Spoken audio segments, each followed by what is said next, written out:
श्रीमान वेंकटनाथार्य कवितार्किक केसरी वेदांताचार्य वर्यो मे सन्निधत्तां सदाकृति रामानुज दयापात्रं ज्ञान वैराग्यभूषणं श्रीमद्वेंकटनाथार्यं वंदे वेदांतदेशिकं लक्ष्मीनाथ समारंभां नादयामुन मध्यमाम् अस्मत् आचार्यपर्यन्तां वंदे गुरुपरंपरां ज्ञानानन्दमयं देवं निर्मलस्फटिकाकृतिम् आधारं सर्वविद्यानां हयग्रीवमुपास्महे दिशन्तु मे देव सदा त्वदीयाः दयातरङ्गानुचरा कटाक्षाः श्रोत्रेषु पुंसाम् अमृतं क्षरन्तीं सरस्वतीं संस्कृतकामधेनुं नीलातुङ्ग यस्याभवत् भक्तजनार्तिहन्तु पितृत्वं मन्येषु अभिचार्यतूर्णं स्तम्भे अवतारदम् अनन्यलभ्यं श्रीलक्ष्मीनृसिंहं शरणं प्रपद्ये नीलातुङ्गस्तनगिरिदडी शुद्धमुद्बोध्य कृष्णं पाराद्यं स्वं श्रुति सदशिरसिद्धमध्यापयन्ति चोत्सृष्टायां सरजनिगलितं या बलाग्रद्य बुग्ध्यै गोदादस्यै नमयदमिदं பூஜையே வாஸ்து பூயः அன்ன வயல் புதுவை ஆண்டாள் அரங்கற்கு பண்ணு திருப்பாவை பல்வதிகம் இன்னிசையால் பாடிக் கொடுத்தாள் நற்பாமாலை பூமாலை சூடிக் கொடுத்தாலை சொல்லு சூடிக் கொடுத்த சுடர்கொடியே தொல்பாவை பாடியருளவல்ல பல்வலையாய் நாடினி வேங்கடவர்க்கு என்ன விதி என்ற இம்மாற்றம் நாம் கடபா வண்ணமே நல்கு வேயர்புகழ் வில்லிபுத்தூர் ஆடிப்பூரம் மேன்மேலும் மிக விளங்க விஷ்ணு சித்தன் தூய திருமகளாய் வந்த அரங்கனார்க்கு துழாய் மாலை முடி சூடி கொடுத்த மாதே நேயமுடன் திருப்பாவை பாட்டாரைந்தும் நீ உரைத்த தையொரு திங்கள் பாமாலை ஆய புகழ் 100 அன்புடனே அடியேனுக்கு அருள் செய்தியே. இன்றைக்கு திருப்பாவையினுடைய 19வது பாசுரத்தை அனுசந்தானம் பண்ண போகிறோம். வழக்கம் போல கோதாஸ்துதியிலே நம் ஆச்சாரிய சார்வபௌமன் நமக்கு அனுகிரகித்திருக்கின்ற 19வது ஸ்லோகத்தை மனசிலே அனுசந்தானம் பண்ணிவிட்டு தொடர்ந்து திருப்பாவை பாசுர விசேஷங்களை அனுபவிப்போம். துங்கைரத் ருதிமகிரத் ஸ்வயமுத்தமாங்கைஹி யம் சர்வகந்த இதிசாதர முத்வஹந்தி ஆமோதமன்ய மதிகச்சதி மாலிகாபிஹி ஜோபீத்வதீய குட்டிலாலக வாசிதாபிஹி என்பது 19வது ஸ்லோகம் கோதாஸ்துதியிலே. இங்கு சுவாமி நிகமாந்த மகாதேசிகன் கோதா பிராட்டினுடைய பிரபாவத்தை எப்படி அனுபவிக்கின்றார்ன்றது ஒரு விசேஷமாக நாம் அனுபவிக்கணும். வேதங்கள் யாராலும் ஏற்றப்படாதது அபௌருஷேயம் என்று சொல்லுவார்கள். அத்தகைய வேதங்களுடைய அந்தமாகிய வேதாந்தங்களாகிய உபனிஷத்துக்கள் பெருமாளை சர்வ கந்தங்கள் உடையவன், சகல நறுமணங்களையும் உடையவன் என்று போற்றுகின்றது. அப்படி சர்வ கந்தமுடைய அந்த எம்பெருமானுக்கே கோதா பிராட்டியே நீ சூடிக் கொடுத்த அந்த மலர் மாலையை தன் திருமுடியிலே சூடிக்கொண்டதனால் அவனுடைய திருமேனி மேலும் கந்தமா, அதாவது மேலும் நறுமணம் வீசுகின்றபடி ஆகிவிட்டது. அற்புதமான ஒரு மனத்தை அடைகின்றான். ஆகவே அளவிட முடியாத ஆனந்த ஸ்வரூபனாக எம்பெருமானை மாற்றியது கோதா பிராட்டியே நீ சூடிக் கொடுத்த அந்த திருமாலை அல்லவோ என்று எம்பெருமானை நோக்கி கோதா பிராட்டியை நினைத்து சுவாமி நிகமாந்த மகாதேசிகன் அனுபவித்திருக்கின்றார் இந்த 19வது ஸ்லோகத்திலே.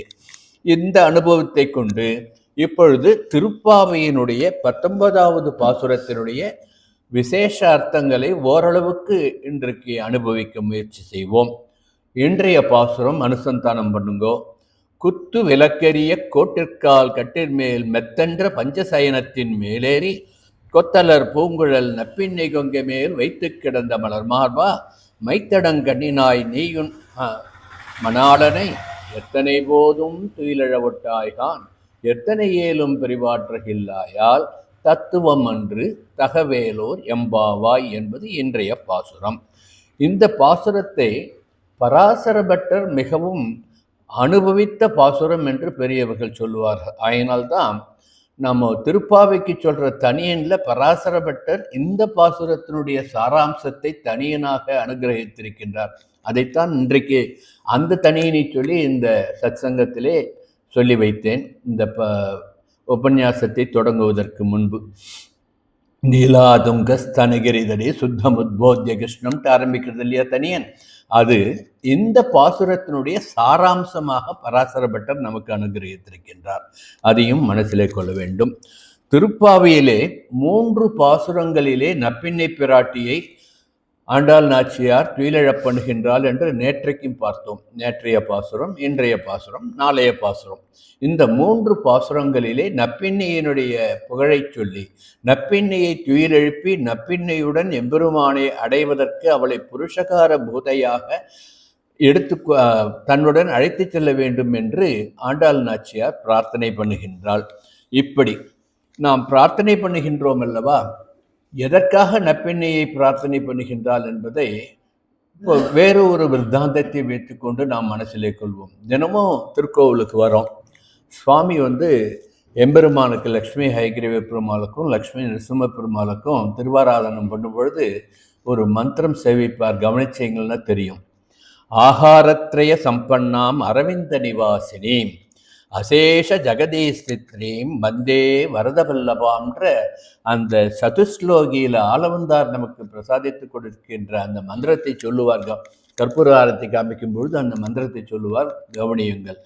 ஏதாவது உபாயம் உபேயம் புருஷகாரம் என்று அனைத்தையும் செய்பவள் தாயார்தான் என்பதை எம்பெருமானுடன் சேர்த்தியில் இருந்து கொண்டே நமக்கு உபாயமாக வழியை காட்டி அடைய வேண்டிய பொருளாகிய எம்பெருமானையும் நமக்கு காட்டி கொடுத்து இருவரும் திவ்ய மிதுனுமாக நமக்கு காட்சி கொடுக்கின்றார்களே என்று ஆளவந்தார் அனுபவித்த அந்த பாசுர ஸ்லோகத்தை நாம் இங்கு தினமும் எம்பெருமானுக்கு கற்பூர ஹாரத்தை நடக்கும் பொழுது அனுபவிக்கின்றோம் அல்லவா. அந்த ஸ்லோகத்தையும் மனசிலே கொண்டு இந்த பாசுரத்தை 19வது பாசுரத்தை நாம் அனுபவிக்க வேண்டும். ஏனென்றால் நப்பிண்ணையார் என்பதை நேற்று அனுபவித்தோம். நப்பிண்ணை சாக்ஷாத் பூமாதேவி. பூமாதேவியினுடைய அவதாரம்தான் நப்பிண்ணை பிராட்டி. ஆகவே இந்த பூமாதேவி யாருன்னா நீலாதேவி. நீலாதேவின்ட்டு பூமி நீலா சமேதன்ட்டு நம்ம தினமும் அனுசந்தானம் பண்றோம் இல்லையா. எம்பெருமானுடைய திவ்ய மகிழ்ச்சிகள் 3 பேர்ல நீலாதேவி ஒருத்தி. ஸ்ரீதேவி, பூதேவி, நீலாதேவி என்று. அந்த நீலாதேவி தான் இந்திரியங்களுக்கு அதிபதி என்று நேற்று அனுபவித்தோம். அதையும் மனசில் வச்சுக்கோங்க. நீலாதேவியை வேதம் எப்படி போற்றுறது? நாம நீலா சுத்தம்ட்டு நம்ம அந்த பஞ்சசுத்தத்தை அனுபவிக்கும் பொழுது நீலா சுத்தம் சேவிக்கிறோம் இல்லையா. வேதம் எப்படி சொல்றது?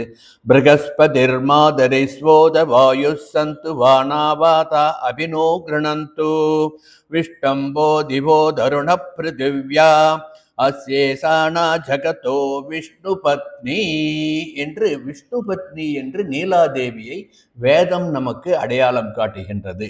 அந்த நீலாதேவியை எப்படி வேதம் போற்றுகின்றது? நீலாதேவியே, நீ அல்லவோ இந்த விண்ணுலகையும் மண்ணுலகையும் தாங்கிக் கொண்டு நிற்கின்றாய். நீ அல்லவோ இந்த விண்ணிலும் மண்ணிலும் சர்வ வியாபியாக இருக்கின்றாய்.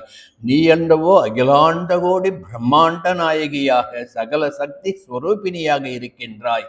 மூவுலகையும் ஆளுகின்ற தேவி நீ அல்லவோ என்று வேதம் போற்றுகின்றது. அத்தகைய நீலாதேவியே நீதானே விஷ்ணு பத்னி என்று வேதம் முடிக்கின்றது. ஆகவே இந்த நீலாதேவியைத்தான் ஆண்டாள் நாச்சியார் நப்பிண்ணை சொரூபத்திலே இருப்பதை உணர்ந்து இங்கு அவளுக்கு மங்களாசாசனம் பண்ணுகின்றாள் என்று நாம் அனுபவிக்க வேண்டும். இது ஒரு விதமான அனுபவம். இப்படி நீலாதேவியை நப்பிண்ணையாக ஆண்டாள் அனுபவித்ததை சுவாமி தேசிகன் எப்படி அனுபவித்திருக்கார்ன்றதையும் நம்ம மனசுல கொள்ளுவோம். நீலாதேவியை தயாசதகத்திலே ஒரு ஸ்லோகத்திலே சுவாமி தேசிகன் அன்வயித்து அனுபவித்து அருளி இருக்கின்றார். நிசாமயதுமாம் நீலாயாத் போகபடலை துருவம் பாவிதம் ஸ்ரீனிவாசஸ்ய பக்த தோஷேஸ்வ தரிசனம் என்று இந்த தயாசதகத்தில் இது 8வது ஸ்லோகம். இந்த 8வது ஸ்லோகத்தில் போகமயக்குகளை உடைய நீலாதேவியே, நீ உன் போக மயக்குகளால் ஸ்ரீனிவாசனுடைய கண்களில் நம்முடைய குற்றங்கள், அதாவது சேதனர்களுடைய குற்றங்கள் காணாமல் மறைத்து விடுகின்றாயே. இப்படிப்பட்ட நீலாதேவி என்ற நப்பின்னை நமது திருக்கண்களால் என்னை கடாட்சிப்பாயாக என்று சுவாமி தேசிகன் பிரார்த்திக்கின்றார் இந்த தயாசதக ஸ்லோகத்திலே. இதை இப்போ நம்ம எல்லாரும் திரிவேங்கட இங்க ஸ்ரீனிவாசஸ்யன்னு சொல்லியிருக்காரு இல்லையா சுவாமி நிகமாந்த மகாதேசிகன். ஸ்ரீனிவாசனை சேவிக்காதவா யாராவது இருப்பாளா? எல்லாரும் ஸ்ரீனிவாசனை திருவேங்கடமுடியானை சேவிச்சுருக்கோம், சேவிச்சுருக்கோம், சேவித்து கொண்டே இருப்போம். இப்போ ஸ்ரீனிவாசனுடைய திவ்ய ஸ்வரூபத்தில் அப்படியே மனசில் பார்ப்போம். ஸ்ரீனிவாசனுடைய திவ்ய ஸ்வரூபத்தில் மனசில் வந்துன்னா நமக்கு முதல்ல என்ன ஒரு வித்தியாசமா தெரிகிறது? அப்புறம்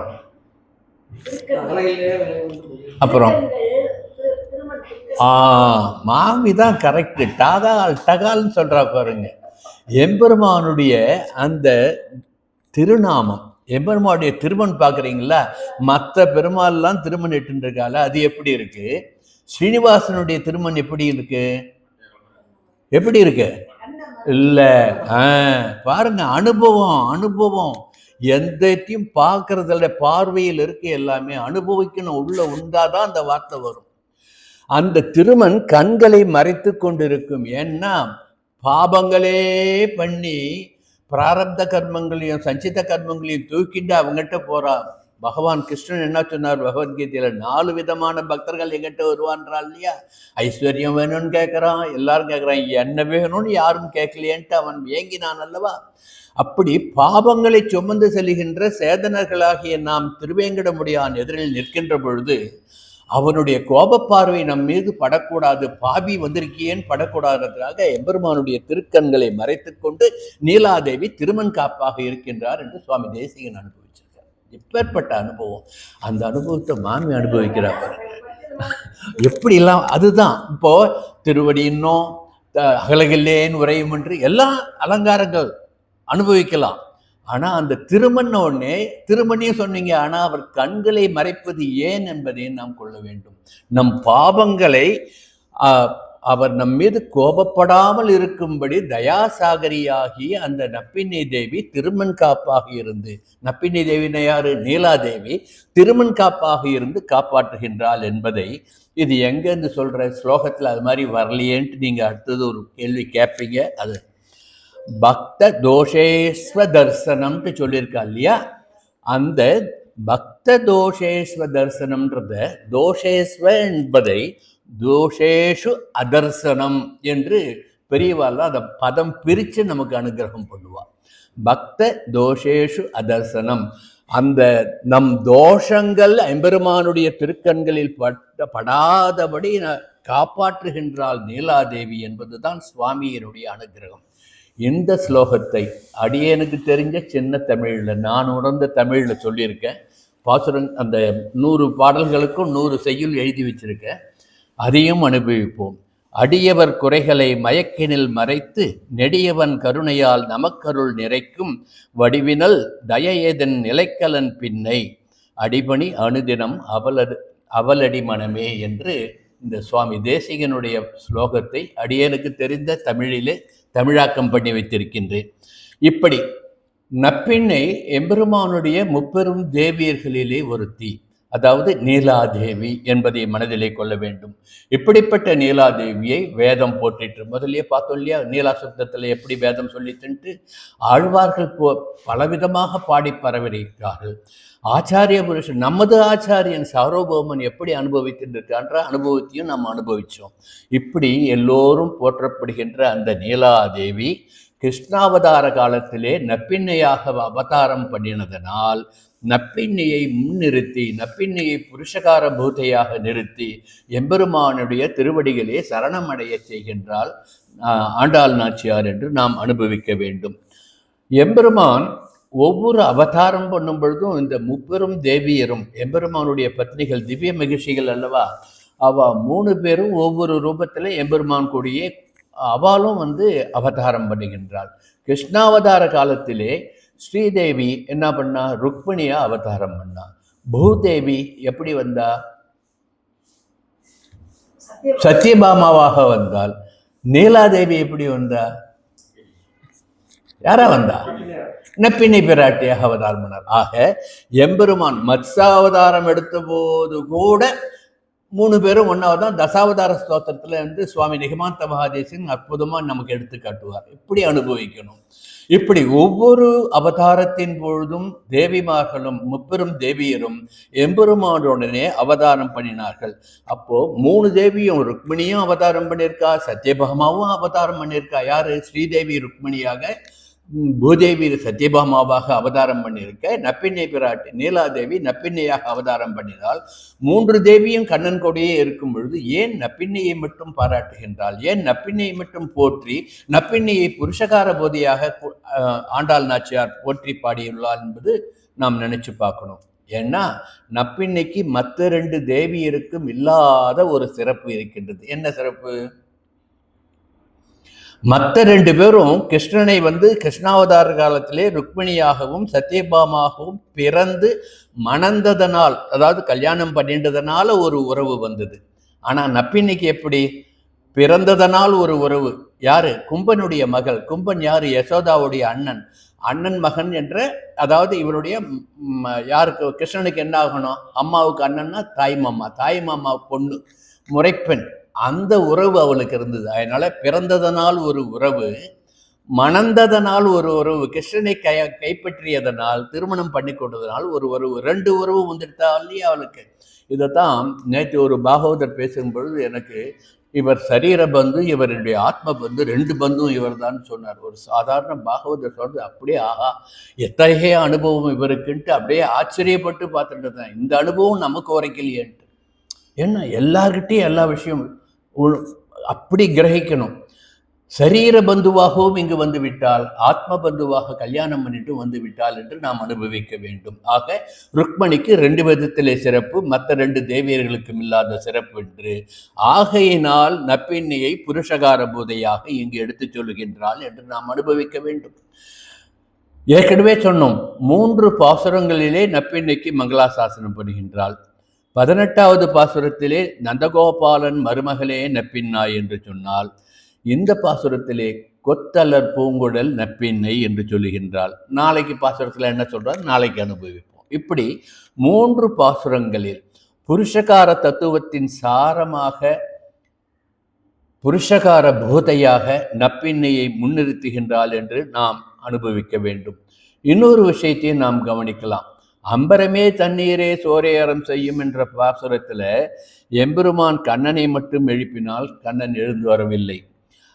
அடுத்த வாரத்துல நப்பின்னையை சேர்த்து திவ்ய மிதுனமாக எம்பெருமானையும் கண்ணனையும் இந்த பாசுரத்தில் அனுபவிப்பதனால் எம்பெருமான் கதவை திறந்து நமக்கு அனுகிரகம் பண்ணுகின்றார் என்று கோதா பிராட்டி அனுபவித்ததாக நாம் அனுபவிக்க வேண்டும்.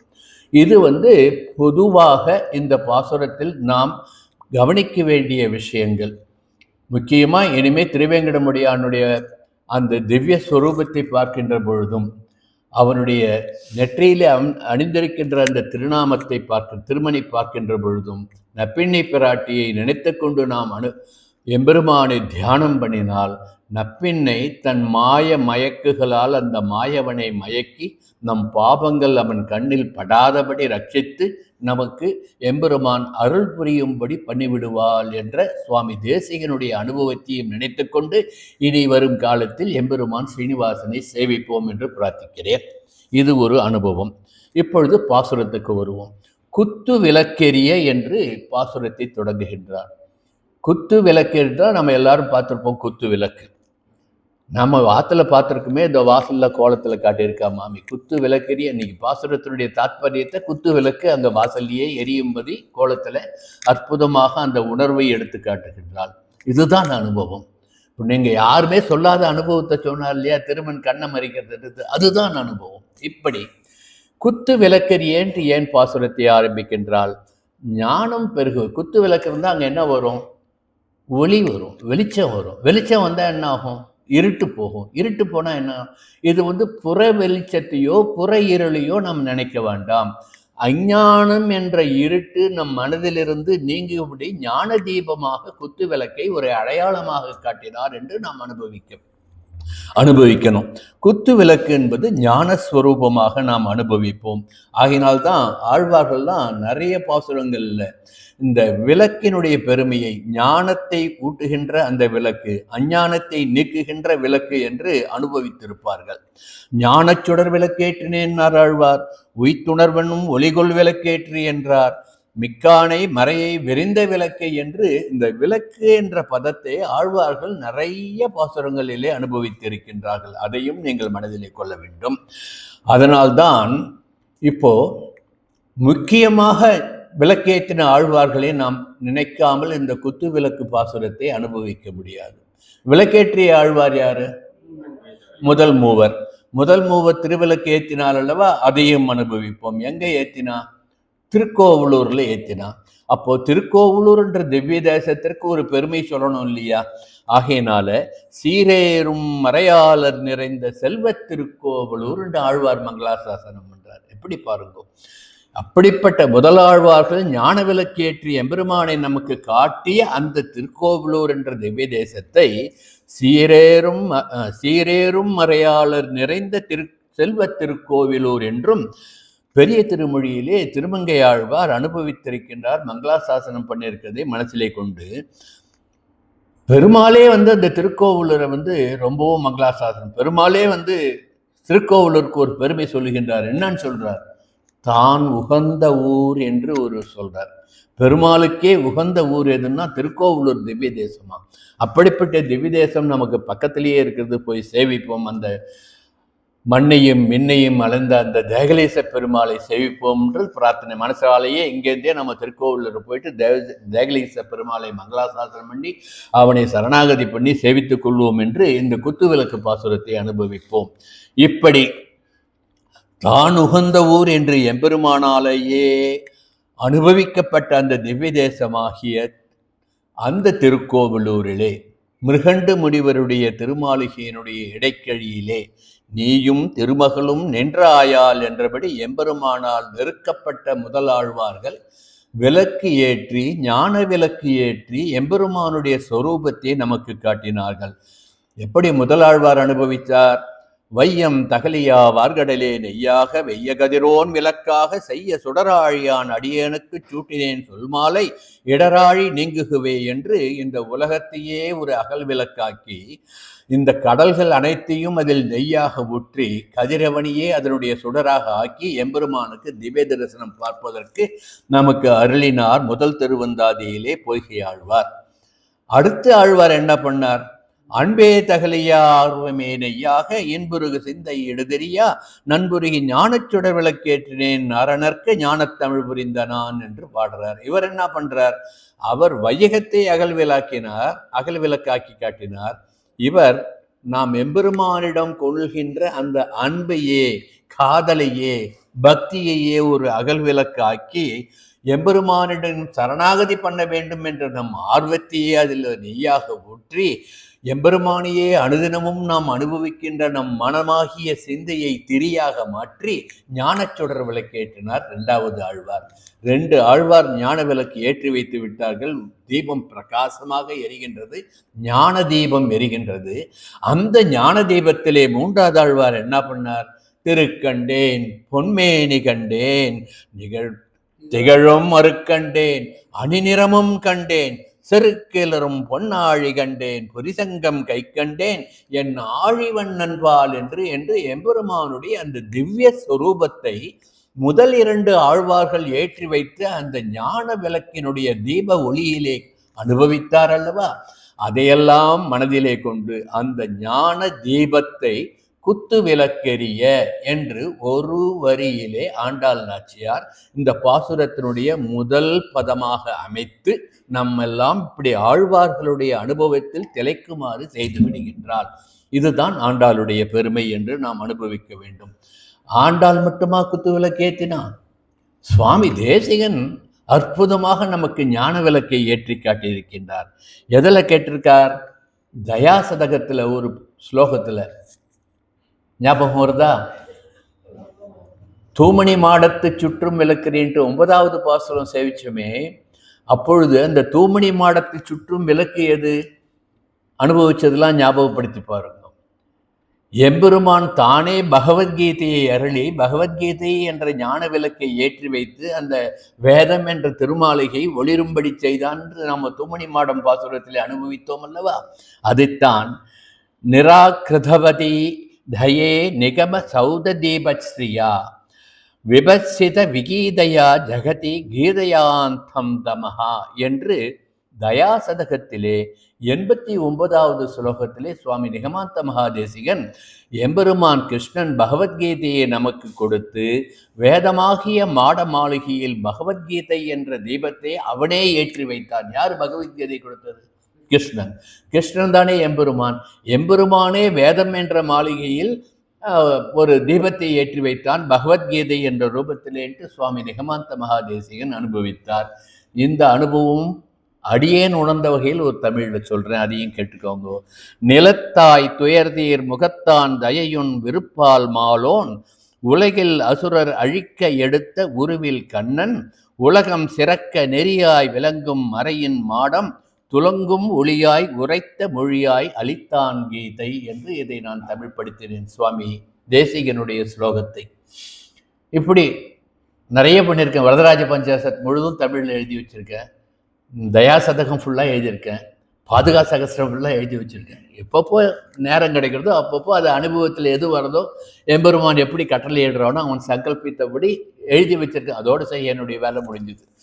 அது ஒரு பக்கம் இருக்கட்டும். இப்போ சுவாமி தேசிகன் தயாசதகத்தில் மட்டுமா குத்து விளக்கை பற்றி பேசினார், தீபத்தை பற்றி பேசினார்.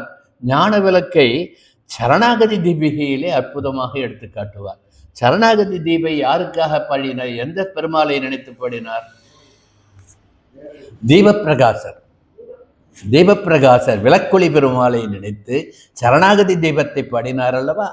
அந்த சரணாகதி தீபிகையிலே விளக்கொளி பெருமானே, நீதான் சகல லோகங்களுக்கும் ஸ்வயம் பிரகாசமான தீபமாக இருக்கின்றாய். நீ ஒருவனுடைய ஒளியினா கொடுக்கின்ற அந்த ஒளியில்தான் மற்ற அனைத்து பொருட்களும் அண்ட சராசரமும் ஒளிர்கின்றன என்று அனுபவித்தார் சுவாமி தேசிகன்.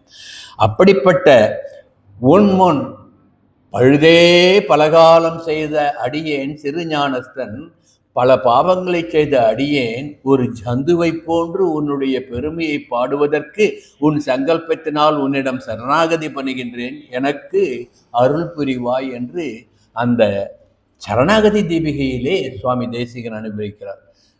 பாவங்களே செய்த ஜந்து என்று தன்னை குறிப்பிட்டுக் கொள்கின்றார். அந்த அளவுக்கு அடியார்க்கு அடியார்க்கு அடியாராக தன்னை நினைத்து கொண்டு நமக்கெல்லாம் ஒரு வழி காட்டுகின்றால், எப்பொழுது நமக்கு நான் என்ற அகங்காரம் இருக்கக்கூடாது என்பதை இங்கு தன்னை ஜந்து என்று எடுத்துக்காட்டிக் கொண்டு சுவாமி நிகமாந்த மகாதேசிகன் தீபஸ்துவமேவ ஜகதாம் தயுதாரு சிஸ்தே தீர்க்கம் தம பிரதிநிபத்திய மிதம் யுவாபியாம் ஸ்தவ்யம் ஸ்தவ பிரியமத சரணோக்தி வசியம் ஸ்தோதும் பவந்தம் அபிலாஷ்யதி ஜந்துரேஷா என்று சுவாமி தேசிகன் சரணாகதி தீபிகையிலே 3வது ஸ்லோகத்திலே இந்த சகல லோகங்களுக்கும் ஸ்வயம் பிரகாசமாக இருக்கின்ற அந்த எம்பெருமானுடைய அந்த கருணை என்ற அந்த திவ்ய சுரூபத்தினுடைய வெளிச்சத்தை நமக்கு காட்டுகின்றார்.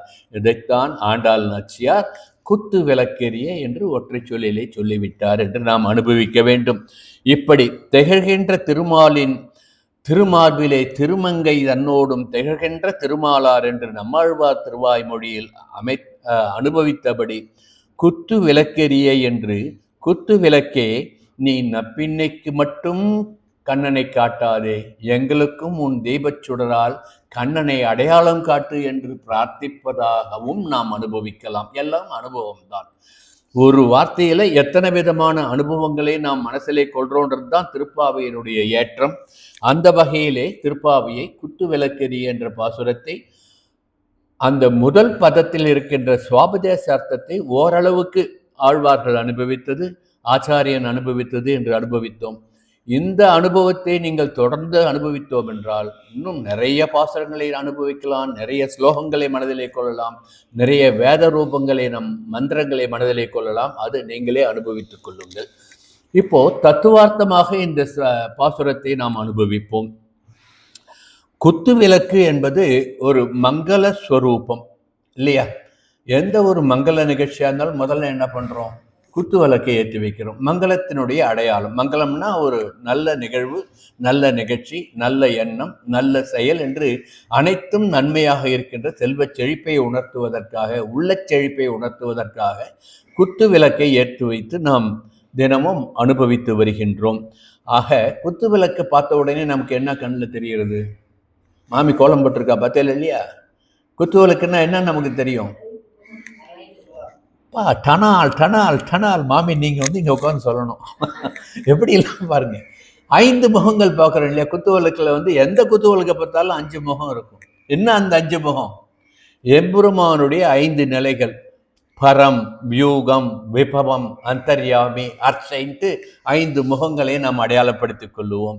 இப்படி இந்த குத்து விளக்கினுடைய 5 முகங்கள் எம்பெருமானுடைய 5 நிலைகளை விளக்குவதாக நாம் எடுத்துக்கொண்டோம் என்றால், அந்த குத்து விளக்கு எரிகின்ற பொழுது என்ன நமக்கு தெரியும்? ஸ்வயம் அந்த ஜடவஸ்துவாகிய குத்து விளக்கில் எரிகின்ற தீபத்திலே ஸ்வயம் பிரகாசமாகிய நந்தாவிளக்காகிய நம் மணி விளக்காகிய பகவான் என்ற ஐஸ்வர்யத்தை நாம் காணலாம். அதனால்தான் குத்து விளக்குன்னு ஐஸ்வர்யம்ட்டு அனுபவிக்கிறோம். குத்து விளக்கு ஏன் மங்களன்றது இப்போ புரியுறதா? குத்து விளக்கு ஏற்றி வைத்தால் அந்த வெளிச்சத்திலே ஸ்வயம் பிரகாசமான அந்த எம்பெருமானை சேர்த்து நமக்கெல்லாம் யார் ஐஸ்வர்யம், எது செல்வம், எது நீங்காத செல்வம், எது எப்பொழுதும் நிலைத்திருக்கின்ற செல்வம்? எம்பெருமானுடைய நினைவுதான் என்பதனால் அந்த எம்பெருமான் தான் நமக்கு ஐஸ்வர்யம் என்பதை காட்டுவதற்காக குத்து விளக்கெரிய என்று இந்த பாசுரத்தை தொடங்கினால் ஆண்டாள் நாச்சியார் என்று ஞான விளக்காக இந்த குத்து விளக்கு என்ற பதத்தை நாம் அனுபவிக்கலாம். இன்னொரு விதமாக அனுபவிப்போம். குத்து விளக்கெரிய என்பதை சம்சார இருளில் அஞ்ஞானத்தை நீக்கி மெய்ஞானத்தை உணர்த்துவதாக நாம் அடையாளம் காணலாம். இப்படி சுவாமி என்ன சொன்னார்? இந்த நம் அஞ்ஞானத்தை நீக்கி நமக்கு மெய்ஞானம் ஊட்டுபவர்கள் யார்? நமது சதாச்சாரியர்கள். ஆச்சாரியர்கள் மூலமாக தான் நம்ம தெரிஞ்சுக்கிறோம். அதனால சுவாமி நிகமாந்த மகாதேசிகன் என்ன பண்ணார்? அதிகார சங்கிரகத்தில் ஒரு பாசுரம் சொல்லி இருப்பார். ஏற்றி மனத்தெழில் ஞான விளக்கை இருளனைத்தும் மாற்றினவர்க்கு. இருளனைத்தும்னா நம் அஞ்ஞானத்தை மாற்றினவர்க்கு ஒரு கைமாறு மாயனும் காணகெல்லாம். அந்த பெருமாளுக்கு கூட தெரியாது எப்படி கைமாறு பண்ணுவது என்று. அப்படி நாம் பண்ணக்கூடிய கைமாறு என்னன்னா, போற்றி உகப்பதும் புந்தியில் கொள்வதும் பொங்குகள் சாற்றி வளர்ப்பதும் சற்றல்லவோ முன்னம் பெற்றதற்கு என்று நம் அஞ்ஞானத்தை நீக்கிய நம் ஆச்சாரியனுக்கு, நம் உள்ளத்திலே ஞான விளக்கை ஏற்றி வைத்த நம் ஆச்சாரியனுக்கு நாம் பண்ணுகின்ற பிரதி உபகாரம் அவருடைய புகழை போற்றி போற்றி வளர்ப்பது. அதனால்தான் எப்பப்பெல்லாம் முடிகிறதோ அப்பப்பெல்லாம் சுவாமி தேசிகனுடைய புகழை ஓரளவுக்கு அனுபவிக்கிறதுக்கு பகவான் இந்த சங்கல்பத்தை பண்ணி இந்த ஒரு சந்தர்ப்பத்தை எனக்கு அமைத்து கொடுத்திருக்காரு. நான் அனுபவிக்கிறேன். இப்படி குத்து விளக்கெரிய என்ற பாசுரத்திலே தத்துவார்த்தமாக ஆச்சாரியனுடைய புகழை பாடுவதாகவும் நாம் எடுத்துக்கொள்ளலாம். இது ஒரு விதமான அனுபவம்.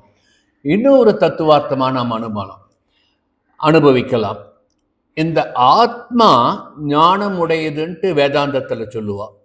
வேதாந்திகளாக இருக்கிறவா வந்து ஆத்மாவுக்கு வந்து ஞானம் இருக்குன்னு சொல்றா. ஆகவே ஆத்மா ஞானம் உடையது என்றால் ஆத்மாவை ஒரு திருவிளக்கு என்று நாம் அனுபவிப்போம் என்பதை குத்து விளக்கெரிய என்று ஆண்டாள் காட்டுகின்றார். எண்ணெய் விட்டு தீபம் ஏற்றினால் பிரகாசிக்கும் ஜடப்பொருளாகிய குற்று விளக்கு. சரிதானே? நம்ம எண்ணெய் அதில் குத்தி ஏற்றணும். ஆனால் ஆழ்வாருடைய ஞானம் எப்படி இருந்தது? வையம் தகலியா வார்கடலே நெய்யாக அனுபவிச்சார். அன்பே தகலியா நெய்யாக இன்புருகு சிந்தை இடுதறியாக அனுபவிச்சார். அந்த அனுபவம் பார்த்தோம்னா நமக்கு வந்து இது ஞான விளக்காக நமக்கு தெரிய வரும். ஆகவே எண்ணெய் விட்டால் பிரகாசிப்பது ஜடப்பொருளாகிய குத்து விளக்கு. இது அச்சித்து. அதுவே பரமாத்மாவை ஆழ்வார் உணர்ந்தது போல திருக்கண்டேன் பொன்மேனி கண்டேன் என்று நாம் உணர்ந்து கொண்டோம் என்றால் பிரகாசிக்கின்ற ஜீவாத்மாகிய விளக்கு எதுன்னா சித்து. அந்த சித்து மூலம் நாம் தெரிந்து கொள்கின்ற ஸ்வயம் பிரகாசமான ஒளி எது என்றால் எம்பெருமான் சர்வேஸ்வரன் ஸ்ரீமன் நாராயணன். ஆக சித் அசித் ஈஸ்வரன் என்ற தத்துவத்திரயத்தை நமக்கு நம் கண்முன்னே கொண்டு வந்து நிறுத்துவதற்காக, மனதளவில் நாம் அதை கொண்டாடுவதற்காக, மனதளவில் நாம் அதை அனுபவித்து வழிப்படுத்தி நடப்பதற்காக நமக்கு குத்து விளக்கெரிய என்ற ஒற்றை சொல்லிலே ஆண்டாள் நாச்சியார் இத்தனை தத்துவங்களையும் எடுத்து சொல்லி இருக்கின்றாள் என்று நாம் அனுபவிக்க வேண்டும். இப்படி இது ஒரு விதமான அனுபவம். இது திருமங்கையாழ்வாருடைய அனுபவத்தில் பார்ப்போம். நந்தா விளக்கே அலர்த்தற்கரியாய் நரநாராயணனே கருமகில் போல் எந்தாய் எமைக்கே அருளாய் என நின்று எமையோர் பரவும் இடம் எத்திசையும் கந்தாரம் தேன் இசைப்பாடமாடே கலிவண்டு மிழற்ற நிழல் துதைந்து மந்தாரம் நின்று மனம் மல்கும் நாங்கூர் மணிமாடத் கோயில் வணங்கன் மனமே என்று பாசுரம்.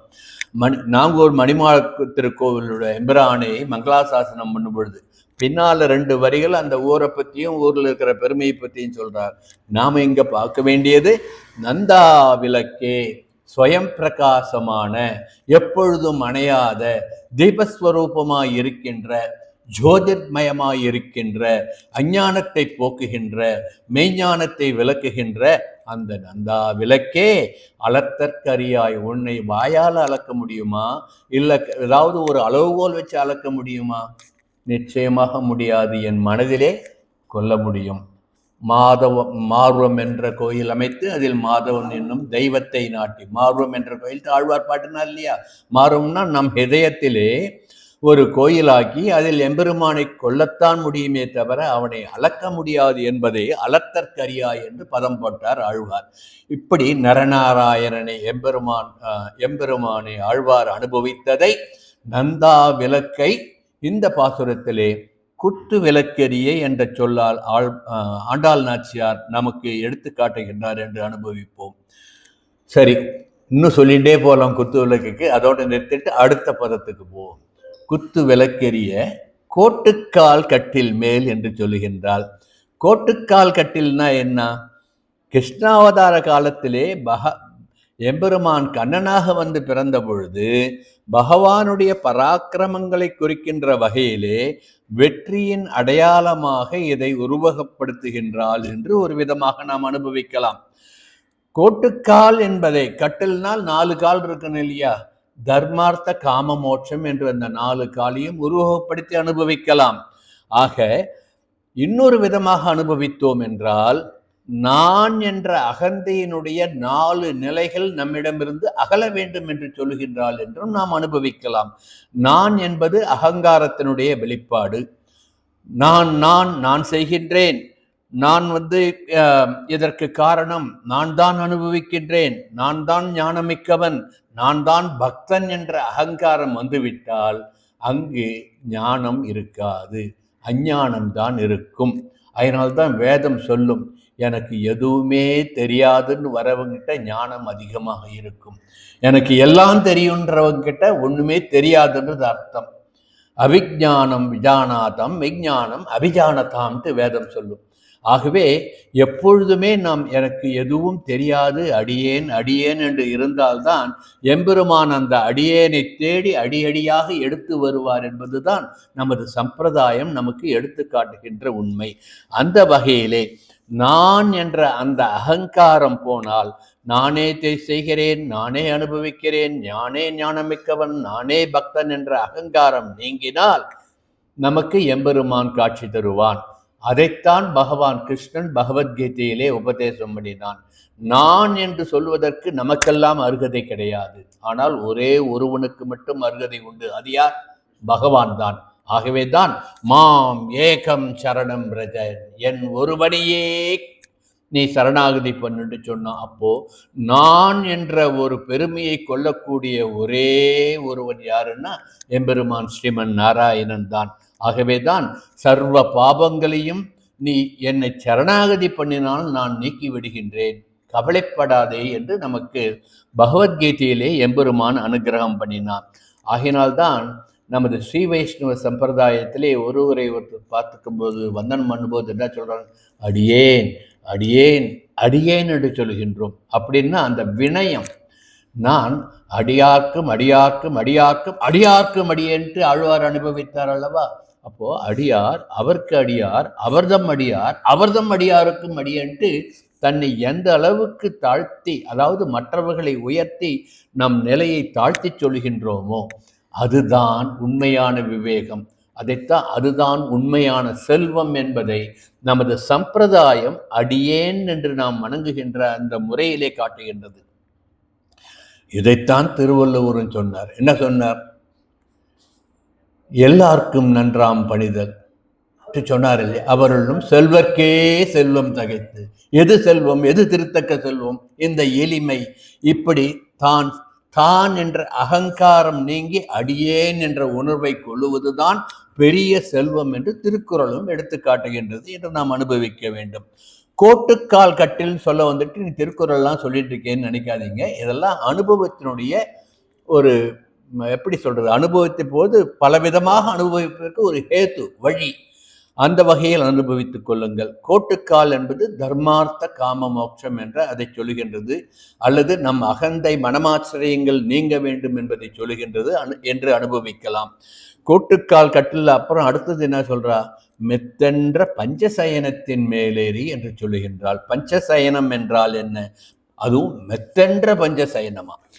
மெத்தென்ற பஞ்சசயனம் என்பது 5 விதமான பொருட்களால் ஆன மெத்தைன்ட்டு வெளிப்படையான அர்த்தம். மெத்தைன்னா நாம் படுப்பதற்கு, சுகமாக இருப்பதற்கு, இந்திரிய சுகங்களுக்காக நாம் ஏற்படுத்தி கொள்கின்ற இந்த அச்சித்தான பொருள், ஜடப்பொருள். அது என்ன வித 5 பொருள் ஏற்படுறது?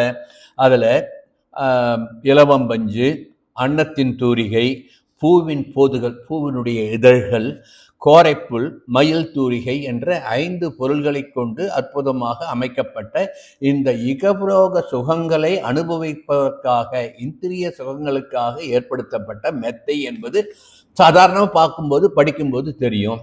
ஆனால் ஆண்டாள் சொல்லுவது அதை அல்ல. பஞ்சசயனம் என்பது பஞ்சபூதங்களை சொல்லுகின்றது என்று எடுத்துக்கொள்வோம். நம் சரீரமே என்ன? பஞ்சபூதங்களுடைய சேர்க்கை. பஞ்சபூதங்கள், அதே மாதிரி பஞ்ச உயிரினங்களை நாம் நினைத்து பார்க்க வேண்டும். பஞ்ச உயிரினங்கள் என்ன? தேவஸ்வரூபம், மானுடஸ்வரூபம், மிருகஸ்வரூபம், தாவரஸ்வரூபம், ஜடஸ்வரூபம் என்று 5 விதமான நிலைகளையும் நினைத்து பார்க்க வேண்டும். ஏன்னா சஞ்சித கர்மாக்களினால், நாம் காலங்காலமாக செய்து வந்த பல பிறவிகள் செய்த பாவங்களினால், ஏதோ கொஞ்சம் புண்ணியம் பண்ணினதுனால இந்த பிறவியில மனுஷனா பிறந்திருக்கும். மனுஷனா பிறந்ததுலயும் ஒரு ஸ்ரீ வைஷ்ணவனா பிறந்திருக்கும். ஸ்ரீ வைஷ்ணவா பிறந்தும் எத்தனை பேர் ஆத்துல தூங்கிட்டு இருக்கா? அப்படி இல்லாம எம்பெருமானுடைய திருக்கோவிலுக்கு வந்து எம்பெருமானிடம் சரணாகதி பண்ண வேண்டும் என்று எண்ணத்தோடு வந்திருக்கின்றோமே, இதுதான் பெருமை. ஆகவே இந்த பஞ்சபூதங்களாலான சரீரம் நமக்கு கிடைத்ததனுடைய பலன் என்னன்னா, எம்பெருமானிடம் சென்று சரணாகதி பண்ண வேண்டும்.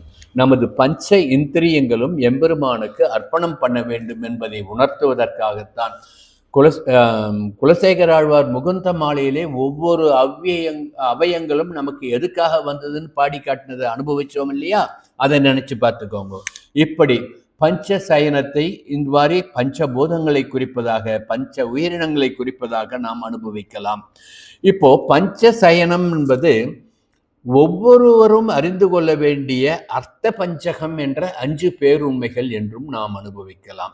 அர்த்த பஞ்சகம் என்றால் என்ன என்பதை கீழ்ப்பாசுரத்திலே அனுபவித்ததை ஞாபகப்படுத்திக் கொள்ள வேண்டும்.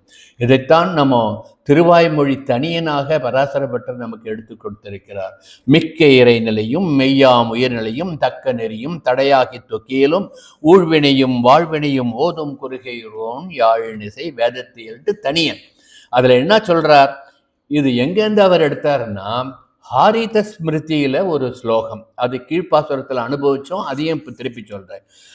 பிராப்யஸ்ய பிரம்மணோ ரூபம் பிராப்துஷ்ச பிரத்யேகாத்மனாக பிராப்தியுபாயம் பலம் பிராப்தே ததா பிராப்தி விரோதிச்சா வதந்தி சகலா வேதா இதிகாச புராணா என்ற ஹாரித ஸ்மிருதி ஸ்லோகத்தை மிக்க இறைநிலையும் மெய்யா உயிர்நிலையும் தொடங்குகின்ற அந்த தனியனாக நமக்கு சுவாமி பராசரபட்டர் கொடுத்ததை இங்கு நினைத்துக் கொள்ள வேண்டும். பரஸ்வரூபம் என்ன என்பதை, என்ன 5 நிலையை நாம் தெரிஞ்சுக்கணும். பகவான் யார் என்பதை தெரிந்து கொள்ள வேண்டும். பரஸ்வரூபம், மிக்க இறைநிலை. நம்மாழ்வார் இதை எங்க சொல்லியிருக்கார்? 1ஆம் பத்து 1ஆம் திருவாய்மொழி, 2ஆம் பத்து 2ஆம் திருவாய்மொழி, 2ஆம் பத்து 8ஆம் திருவாய்மொழி, 4ஆம் பத்து 10ஆம் திருவாய்மொழி ஆகிய இத்தனை திருவாய்மொழிகளிலே மிக்க இறைநிலை என்ற அந்த தத்துவத்தை நம்மாழ்வார் அருளியிருக்கின்றார். அடுத்தது என்ன தெரிஞ்சுக்கணும்? ஜீவாத்மாக்களாகிய நாம் யார் என்பதை தெரிந்து கொள்ள வேண்டும். அது ஜீவாத்ம ஸ்வரூபம், அதாவது உயிர்நிலை என்று தமிழிலே சொல்லலாம். மிக்க இறைநிலை தெரிந்து கொண்டோம். அடுத்தது நாம் யார் என்ற உயர்நிலையை தெரிந்து கொள்ள வேண்டும் என்றால் ஆழ்வார் பாசுரத்துக்கு வருவோம். 3ஆம் பத்து 7ஆம் திருவாய்மொழி, 4ஆம் பத்து 8ஆம் திருவாய்மொழி, 8ஆம் பத்து 8ஆம் திருவாய்மொழி, 8ஆம் பத்து 9ஆம் திருவாய்மொழி என்ற திருவாய்மொழிகளே ஜீவாத்ம ஸ்வரூபம் என்றால் என்ன என்பதை நம்மாழ்வார் அற்புதமாக விளக்கி பாசுரங்கள் கொடுத்திருக்கார். மூன்றாவது என்ன தெரிஞ்சுக்கணும்? உபாயஸ்வரூபம் என்ற மோட்சத்தை முக்தியை நாம் அடைய வேண்டுமென்றால் அதற்கான வழிவகைகள் உபாயம் என்ன என்பதை தெரிந்து கொள்ள வேண்டும். அதுதான் தக்க நெறிகள் என்றார். தக்க நெறிகளை தெரிந்து கொள்ள வேண்டும்.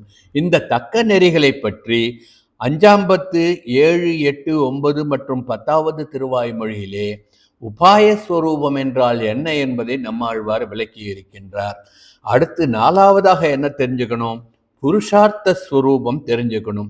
புருஷார்த்த ஸ்வரூபம் என்பது பரமபத அனுபவம், வாழ்வினால் ஏற்படுகின்ற பயன் என்ன என்பது புருஷார்த்தத்தை தெரிந்து கொள்வது.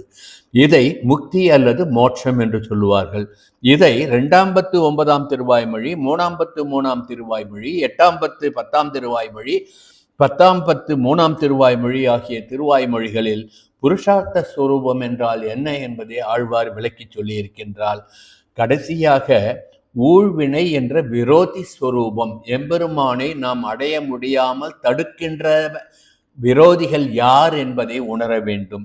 இதை பற்றி ஊழ்வினைகள் என்று அந்த தனியினிலே பராசரப்பட்ட சொன்னார். அந்த ஊழ்வினைகள் என்னன்னா 1ஆம் பத்து 2ஆம் திருவாய்மொழி, 3ஆம் பத்து 9ஆம் திருவாய்மொழி, 4ஆம் பத்து 1ஆம் திருவாய்மொழி ஆகிய பாசுரங்களிலே ஊழ்வினை என்றால் என்ன என்பதை ஆழ்வார் விளக்கி சொல்லி இருக்கின்றார்.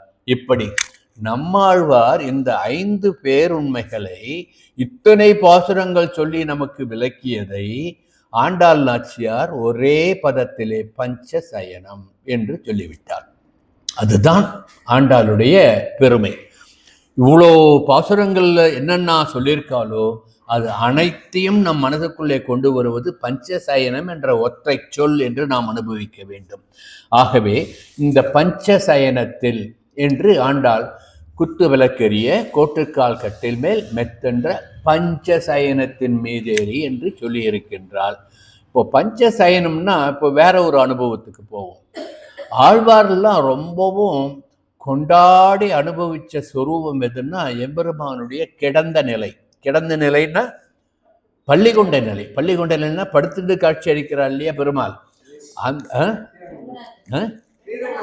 அதான் எத்தனை சொல்லுவோம். அந்த நிலை எம்பெருமான் பள்ளி கொண்டு காட்சி அளிக்கின்ற அந்த நிலை, அதுதான் சயன நிலை. அந்த சயன நிலை எப்படிப்பட்டதுன்னா 108 திவ்ய தேசங்கள்ல 27 திவ்ய தேசங்கள்ல எம்பெருமான் சயன நிலையில் நமக்கு அருள்பாலிக்கின்றார் என்பதை மனதிலே கொள்ள வேண்டும். இதை ஆதிசங்கர பகவத் பாதால் ஒரு ஸ்லோகத்திலே எம்பெருமானுடைய சயன நிலையே எத்தனை விதம் இருக்கின்றது என்று சொல்றார். எல்லா சயனமும் ஒரே சயனம் கிடையாது. ஒவ்வொரு சயனத்திலும் ஒரு வித்தியாசம் இருக்கு, ஒரு உண்மை இருக்கின்றது. சசித்ரசாயி புஜகேந்திரசாயி நந்தாங்கசாயி கமலாங்கசாயி க்ஷீராப்திசாயி வட்டபத்ரசாயி ஸ்ரீரங்கசாயி ரமதாம் மனோமே. இது சங்கர பகவத் பாதால் நமக்கு கொடுத்திருக்கின்ற அற்புதமான ஸ்லோகம். இந்த ஸ்லோகத்தை மனதிலே வச்சுண்டு இப்போ எம்பெருமானுக்கு எத்தனை விதமான சயனங்கள் இவர் சொன்னார் இல்லையா? 10 விதமான சயனங்கள். யாரு? சங்கர பகவத் பாதால் சொன்னது. அந்த 10 விதமான சயனம் என்னன்னா, யோக சயனம் எங்க ஸ்ரீரங்கத்துல பார்க்கலாம். மக்களுக்கு நம்ம ஜீவாத்மாக்கெல்லாம் என்ன பண்ணலான்ட்டு அறிதுயில் கொள்கின்ற மாயன் யோக சயனத்திலே இருக்கின்றார். போக சயனம் திருவனந்தபுரத்திலே போய் பார்க்கலாம். போக சயனம். உத்தான சயனம் கும்பகோணத்துல அப்படி எழுந்திருக்கிற மாதிரி ஒரு ஸ்வரூபமா இருக்கும். அதனுடைய விளக்கம் பின்னால சொல்றேன். உத்தான சயனம் முழுதுமாக கிடந்தது கிடையாது, படுத்துண்டு உட்கார்ந்த மாதிரியும் கிடையாது, பாதி எழுந்து பாதி உட்கார்ந்துட்டு இருக்கிற மாதிரி அப்படி கொஞ்சம் எழுந்திருக்கிற சயனம். அது கும்பகோணத்திலே ஆறாவமுதன் சன்னதியிலே நாம் அனுபவிக்கலாம். புஜங்க சயனம், கையை இப்படி வச்சுண்டு புஜத்தில் தன் திருமுடியை வைத்து கொண்டு இருக்கின்ற சயனம். உத்தமர் கோயில், அன்பில், கபிஸ்தலம், புள்ளபூதங்குடி, திரு ஆதனூர், திருவெல்லியங்குடி, சிறுபுலியூர், திருத்தெற்றியம்பலம், திருவெக்கா, திரு திருவட்டாறு, திருப்புள்ளங்குடி, திருக்கோளூர், ஸ்ரீவில்லிபுத்தூர், திருப்பார்க்கடல், திருப்பேர் நகர், திருச்சித்திரகூடம், கீழ்த்திருப்பதி, இத்தனை திவ்ய தேசங்களிலும் எம்பெருமானுடைய சயன நிலை புஜங்க சயனம். அதாவது தன்னுடைய புஜத்தின் மீது தன்னுடைய திருமுடியை வைத்துக்கொண்டு பள்ளி கொண்ட சயனத்தை அனுபவிக்கலாம். வீர சயனம், அது திருஎந்தலூர்ல போய் சேவிக்கலாம். மாணிக்க சயனம் திருநீர்மலையில சேவிக்கலாம். திருநீர்மலைக்கு ஒரு சிறப்பு, என்ன சிறப்பு? எம்பெருமானுடைய 3 விதமான கோலத்தை அனுபவிக்கலாம். நின்ற கோலத்தை அனுபவிக்கலாம், அமர்ந்த கோலத்தை அனுபவிக்கலாம், பள்ளி கொண்ட கோலத்தையும் அனுபவிக்கலாம். அப்படி அந்த 3 விதமாக திருநீர்மலையிலே சேவை சாதிக்கின்றான் அல்லவா எம்பெருமான். அந்த திருநீர்மலையிலே எம்பெருமான் நமக்கு காட்டுவது மாணிக்க சயனம் என்று அனுபவிப்பார்கள். கடல் மல்லை அப்படியே பக்கத்துல வந்தோம்னா மகாபலிபுரம். கடல் மல்லையில ஸ்தல சயனம், தரையிலே படுத்துருவார். எல்லா இடத்துலையும் திருப்பார்க்கடையில பாம்படையில் பள்ளி கொண்ட பிரான் தானே அனுபவிச்சிருக்கோம். திருமல்லைக்கு போய் பாருங்க, ஸ்தல சயனம், தரையிலே படுத்துட்டு இருக்கிற மாதிரி அனுபவிக்கலாம். அடுத்து வட்டபத்திர சயனம் என்று திருக்கோஷ்டியூர்ல போய் சேவிச்சோம்னா வட்டபத்திர சயனம் என்று ஆளிநிலையில் பள்ளி கொள்ளுகின்ற அந்த எம்பெருமானை நாம் சேவிக்கலாம். அடுத்து பக்கத்தில் அப்படியே நகர்ந்து வந்தோம்னா திருப்புல்லானியில் ராமர் தர்ப சயனத்தில் சயனம் கொண்டதை சேவிக்கலாம். இப்படி ஆழ்வார்கள் தங்களுடைய பாசுரங்களில் அனுபவித்த அந்த 27 திவ்ய தேச பெருமாள்களையும் நம் கண்முன்னே ஒரே வார்த்தை சயனம் என்ற ஒரு வார்த்தையை சொல்லி ஆண்டாள் நாச்சியார் நமக்கு அப்படியே இத்தனை திவ்ய தேசத்தையும் சேவிக்கின்ற ஒரு வாய்ப்பை நமக்கு கொடுத்துருக்கான்னு நாம் அனுபவிக்கணும். இப்படி முதலே சொன்ன இல்லையா, இந்த சயனத்துக்கு என்ன விசேஷம்னா, ஸ்ரீரங்க சேத்திரத்தில் அதை யோக சயனம்னு சொல்லலாம், புஜங்க சயனம்னு சொல்லலாம். 2 விதமாகவும் அந்த சயனத்தை அனுபவிக்கலாம். ஆதிசேஷ படுக்கையிலே ஆனந்தமாக இந்த உலகத்தை எப்படி ரட்சணை பண்ணுவது என்று அறிதுயில் கொள்கின்ற அந்த மாயவனை புஜங்க சயனத்திலும் யோக சயனத்திலும் நாம் ஸ்ரீரங்கத்திலே சேவிக்கலாம். திருக்குடந்தையிலே நாம் சொன்னது உத்தான சயனம். ஏன் அவர் உத்தான சயனத்துக்கு வந்தார்? அங்கு ஆழ்வார் அவரோட பேசுறார், எம்பெருமான் கிட்ட பேசுறார். அப்ப பேசும்போது எழுந்து உட்கார்ந்துட்டு கேட்கறன்ட்டு அவர் எழுந்திருக்கும் பொழுது, இந்த எனக்காக நீ எழுந்திருக்க வேண்டாம், அமர்ந்து கொண்டே நான் சொல்வதை கேட்டு ஆழ்வார் பிரார்த்திக்க, எழுந்தும் படுத்தும் இல்லாத ஒரு நிலையில் அந்த சயனத்திலே, உத்தான சயனத்திலே ஆழ்வாருடைய உள்ள கிடைக்கைக்கு இணங்க எம்பெருமான் காட்சி கொடுத்தார் என்று நாம் அனுபவிக்கலாம். 3வது சிறுபுலியூர் என்ற சேத்திரத்திலே நாம் பார்த்தோம் என்றால் பாலசயனம், சிறு பாலகனாக எம்பெருமானை சயன கோலத்திலே நாம் அனுபவிக்கலாம். போக சயனத்தை நாம் திருச்சித்திரக்கூடத்திலும் அனுபவிக்கலாம். ஆனந்த சயனமாக திருவனந்தபுரத்திலையும் நாம் அனுபவிக்கலாம். வீர சயனம் என்று திருவிந்தலூரிலே சொன்னோம் அல்லவா, மயிலாடுதுறைக்கு பக்கத்தில் இருக்கிற திருவிந்தலூர். இந்த திருத்தலத்தில் என்ன விசேஷம் சேவிச்சிருக்கீங்களா? திருவெந்தலூர் பெருமாள்கிட்ட ஒரு விசேஷம், இந்த சயன திருக்கோலத்திலே கையில சங்கு சக்கரத்தை ஏந்தி கொண்டே படுத்துட்டு இருப்பார். மற்றதெல்லாம் புஜங்க சயனமா இருப்பார். ஆனா திருவெந்தலூர்ல பார்த்தீங்கன்னா சங்கையும் சக்கரத்தையும் தன் திருக்கையில் ஏந்தியபடியே சயனித்திருப்பார். ஆகையினால் அது வீர சயனம். அடுத்த தடவை போகும்போது ஞாபகமா இதெல்லாம் அனுபவிச்சு சேவிங்கோ. அடுத்தது மாணிக்க சயனம் திருநீர்மலையிலன்னு அனுபவிச்சோம். திருநீர்மலையில பகவான் ஏன் மாணிக்க சயனம் என்றால் 3 நிலைகளையும் நமக்கு காட்டுகின்றார். ஆகையினால அந்த சயனத்தை மாணிக்க சயனம் என்று பெரியவர்கள் அனுபவித்திருக்கின்றார்கள். தர்ப சயனம் திருப்புல்லானியிலே. நாம தான் பெருமாள்கிட்ட சரணாகதி பண்றோம், ஆனா பெருமாளே ஒருத்தட்ட சரணாகதி பண்ணார். யார்கிட்ட? சமுதரராஜன்கிட்ட. தர்பசயனத்தில் அமர்ந்து கொண்டு தர்பசயனத்தில் படுத்துக்கொண்டு 3 நாள் விரதம் இருந்து பெருமாளே சரணாகதி பண்ண ஒரு திருத்தலம் சேது கட்டுறதுக்காக பகவானே சமுத்திரராஜன்கிட்ட வேண்டி சேது பந்தனம் பண்ணுவதற்கு அனுமதி கேட்டதாக ஐதிஹ்யம். அதையும் அனுபவிக்க வேண்டும். ஆகவே திருப்புல்லானியிலே தர்பசயனம், அப்புறம் ஸ்தலசயனம். ஸ்தலசயனம்ன்றது இது கடல்மல்லை என்ற மகாபலிபுரத்திலே. ஏன்னா ஒரு பக்தர் என்ன நினைச்சாருன்னா, திருப்பார்கடல்ல நீ பாம்பனையில் பள்ளி கொண்டு இருக்கின்றாய், இந்த கடல் திருப்பார்கடல், இந்த கடல் தான் போல் இருக்கு, இந்த ஜலத்தை எல்லாம் நான் கையாலேயே அள்ளி கொட்டிட்டு நடந்தே வந்து உன்னை சேவிக்க போறேன்ட்டு ஒரு பக்தர் வேண்டினாராம். கடல் தண்ணியை கையால் இறைக்க முடியுமா, வத்தி போக செய்ய முடியுமா? முடியாத காரியம் அல்லவா. அது என்ன பேதமேன்னு நாம நினைக்கலாம். ஆனா அது பக்தியினுடைய முக்தியான நிலை. அந்த அளவுக்கு பக்தி, இது என்னால் முடியும் என்ற தீர வைராகியத்தோடு அந்த நம்பிக்கையோடு அவர் கடல் தண்ணியை கையால் இறைக்க, கஷ்டப்படாதே உனக்கு நான் அருள் புரிகின்றேன் என்று எம்பெருமானே தரையிலே படுத்து இங்கே நீ என்னை சேவின்ட்டு அனுகிரகம் பண்ணாராம். அதனால ஸ்தல சயனம். இப்படி சயனம் என்ற வார்த்தையிலே இத்தனை எம்பெருமான்களையும் நாம் சேவிக்கக்கூடிய, மனதாலையாவது சேவிக்கக்கூடிய ஒரு அற்புதத்தை ஆண்டாள் நாச்சியார் நமக்கு எடுத்து கொடுத்திருக்கின்றாள் என்று இந்த பஞ்ச சயனத்தின் மேலேறி என்ற சயனம் என்ற வார்த்தைக்கு நாம் அர்த்தம் கொள்ளலாம். அப்புறம் 10வது சயனம் எது? ஆனந்த சயனம். எந்த சயனம்? திருவனந்தபுரத்தில் போய் மலையாள திவ்ய தேசம் திருவனந்தபுரத்தில் போய் சேவிங்க 10வது சயனம். இங்கேயும் ஒரு சிறப்பு இருக்கு. என்ன சிறப்பு? மூன்று விதமாக தான் சேவிக்க முடியும். திருவடியை ஒரு வாசல்ல சேவிக்கணும், நாபிக்கமலத்தை ஒரு வாசல்ல சேவிக்கணும், திருமுக மண்டலத்தை ஒரு வாசல்ல சேவிக்கணும். 3 வாசல் இருக்கும்.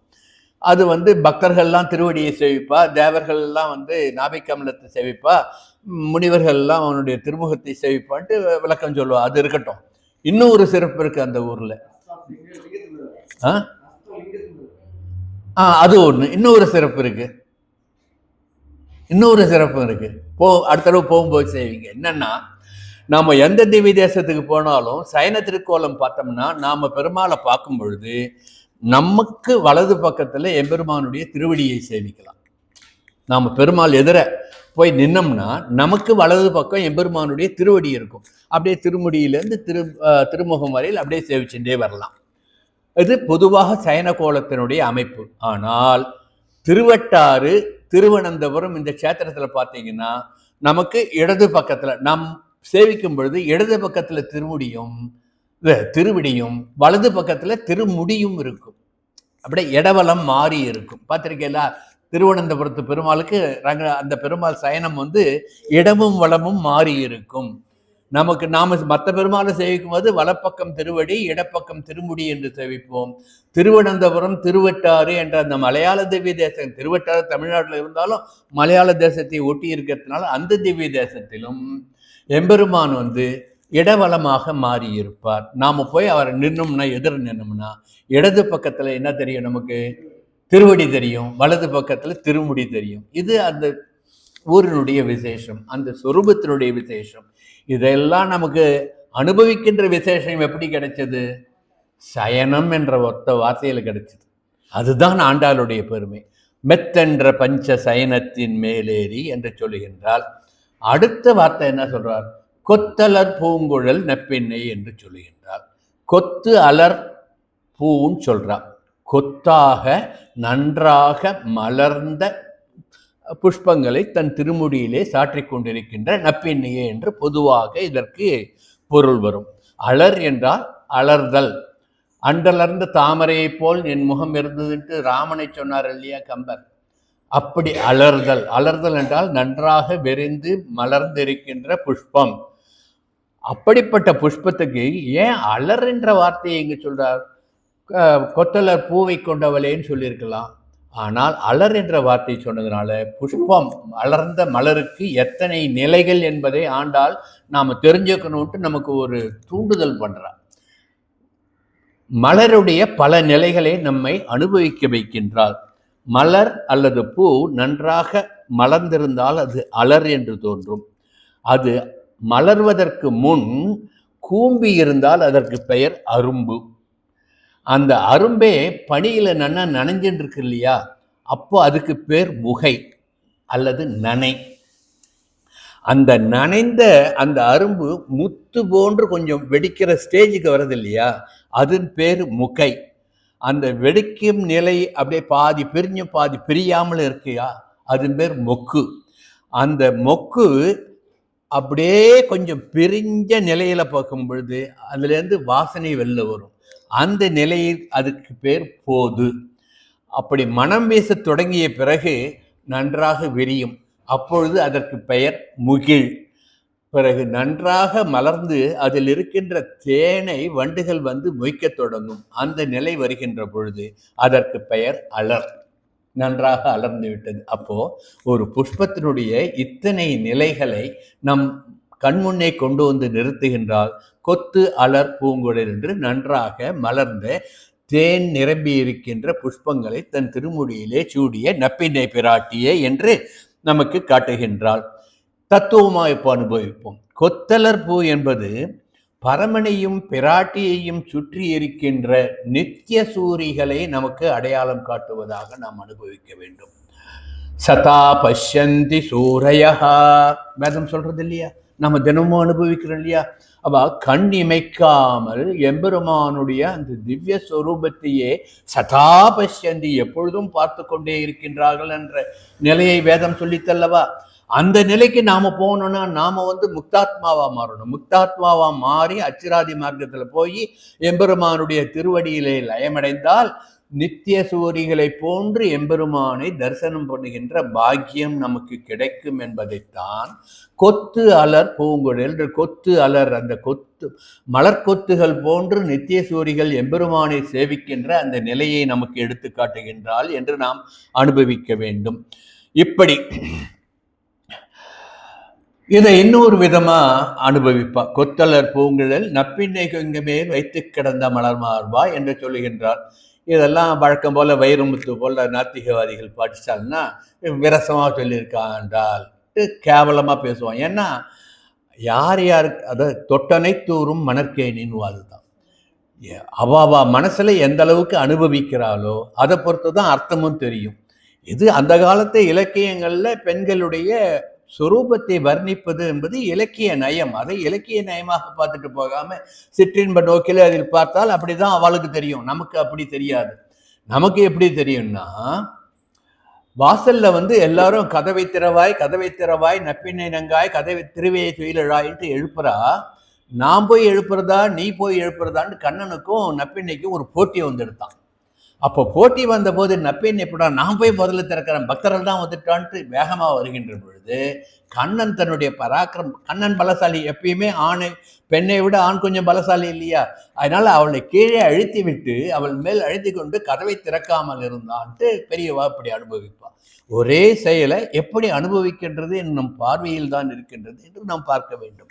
ஆக நமக்கு அனுகிரகம் பண்ணுவதற்கு நான் முந்தி நீ முந்தி என்று 2 பேரும் போட்டி போட்டதனால்தான் உடனே கதவு திறக்கல, நாழியாச்சுன்ட்டு பெரியவா சொல்லுவா. அதை நாம் அனுபவிக்க வேண்டும். ஆகவே நப்பின்னை கொங்கை மேல் வைத்து கிடந்த மலர்மார்பா வாய் திறவாய். ஏன் வாய் திறவாய் என்று சொன்னால் இவா 2 பேருக்குள்ளேயும் போட்டியாம்.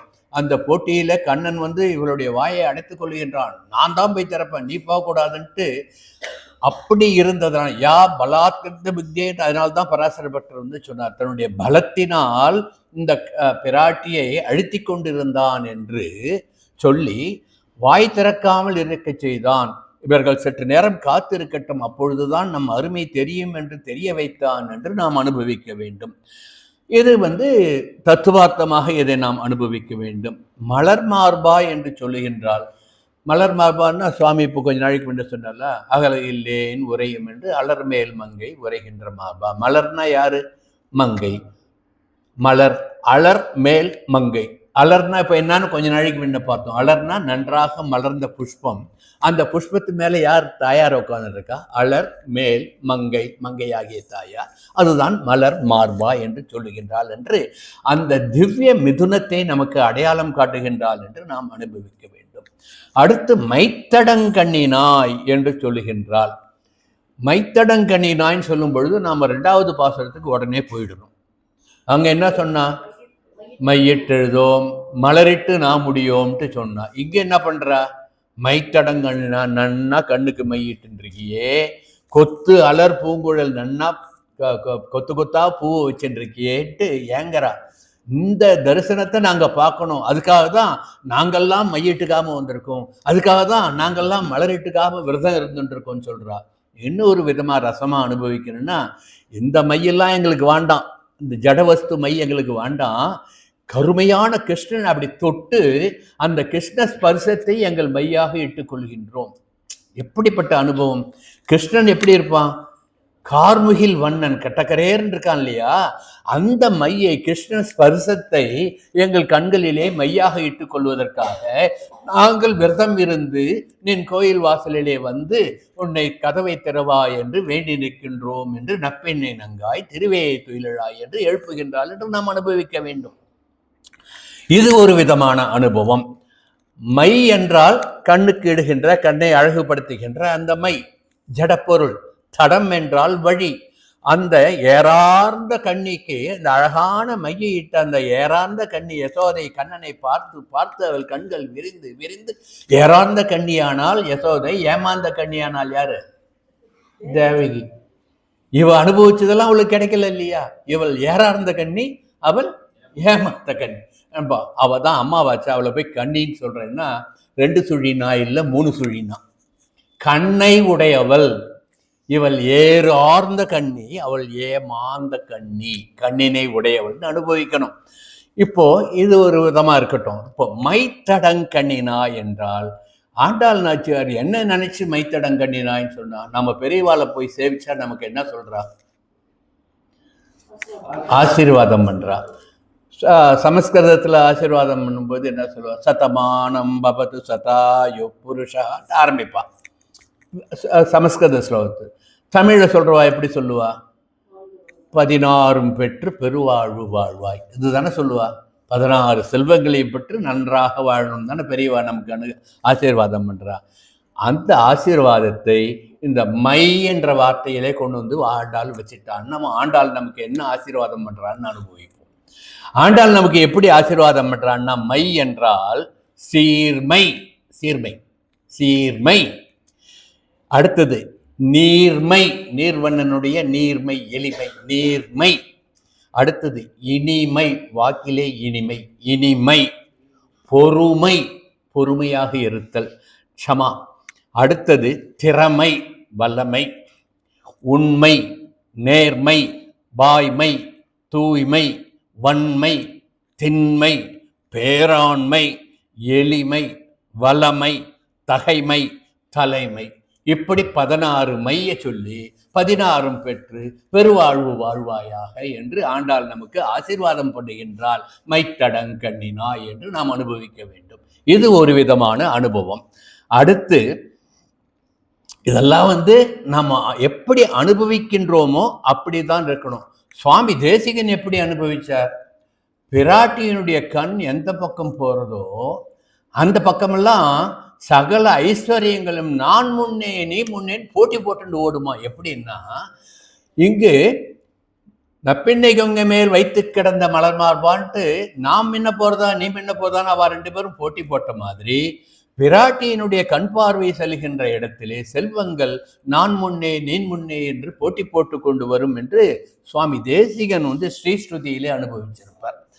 15வது ஸ்லோகம். எஸ்யாம் எஸ்யாம் திசி விஹரதே தேவி திருஷ்டஸ்வதீயா தஸ்யாம் தஸ்யாம் அகமகமிகாம் தன்வதே சம்பதோகா என்று ஸ்ரீஸ்ருதியிலே சுவாமி சொல்லுவார் அல்லவா பிராட்டியினுடைய பெருமையை. அதையும் இங்கு நாம் நினைத்து பார்க்க வேண்டும். மைத்தடங்கண்ணினாய் நான் முன்னே நின் முன்னே என்று உன் மைத்தடங்கண்ணினால் நீ என்னை நோக்கினால் எங்களுக்கு சகல செல்வங்களும் வரும். என்ன செல்வம் வரும்?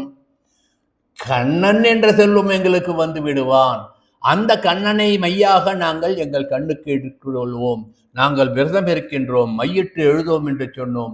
அந்த கண்ணனை தொட்டு எங்கள் கண்ணிலே மையிட்டுக் கொள்ளுவோம் என்று ஆண்டாள் நாச்சியார் அனுபவிப்பதாக நாம் எடுத்துக்கொண்டு அடுத்த வார்த்தை வழக்கம் போல எத்தனை போதும் துயிலழவிட்டாய்கான் என்று சொல்லுகின்றார். ஏன்னா அம்பரமே தண்ணீரே பாசுரத்தில் கண்ணனை மட்டும் எழுப்பி பார்த்தா பலன் கிடைக்கல. அடுத்து உந்து மதகளிட்டன் பாசுரத்தில் எம்பெருமானை விட்டுட்டு பிராட்டியை மட்டும் தனியா எழுப்பி பார்ப்போம்னு எழுப்பி பார்த்தா அப்பயும் பலன் கிடைக்கல. எந்த பாசுரத்திலையும் நேற்றைய பாசுரத்திலையும் பிராட்டியையும் பெருமாளையும் சேர்த்து துயிலெழுப்புகின்றாள். திவ்ய மிதுனமாக துயிலெழுப்புகின்ற பொழுது அவர்களுடைய அனுக்கிரகம் நமக்கு கிடைக்கின்றது என்பதை எடுத்து காட்டுகின்றாள். இந்த குணத்தை தான் நம்மாழ்வார் ஒரு பாசுரத்திலே அற்புதமாக சொல்லியிருப்பார். பண்டை நாளாலே நின் திருவருளும் பங்கயத்தால் திருவருளும் கொண்டு நின் கோயில் சீத்து பல்வடிகால் குடியுடி வழிவந்து ஆட்செய்யும் தொண்டர்க்கே அருளிய சோதிவாய் திறந்து உன் தாமரை கண்களால் நோக்காய் தென்திரை பெருநல் தன்பனை சூழ்ந்த திருப்புலிங்குடி கிடந்தானே என்று அந்த திருப்புலிங்குடி எம்பெருமானை மங்களாசாசனம் பண்ணி பாடுகின்றார் சுவாமி நம்மாழ்வார். இதில் நாம் என்ன பார்க்கணும்னா, பங்கயத்தால் திருவருளும் கொண்டு நின் திருவருளும் பெற்றோம் என்று பாடுகின்றார். ஆக திவ்ய மிதுனத்தினால்தான், அதாவது தேவியும் எம்பெருமானும் ஒன்றாக இருக்கின்ற பொழுதுதான் நமக்கு அவர்கள் அருள் புரிய முடியும்.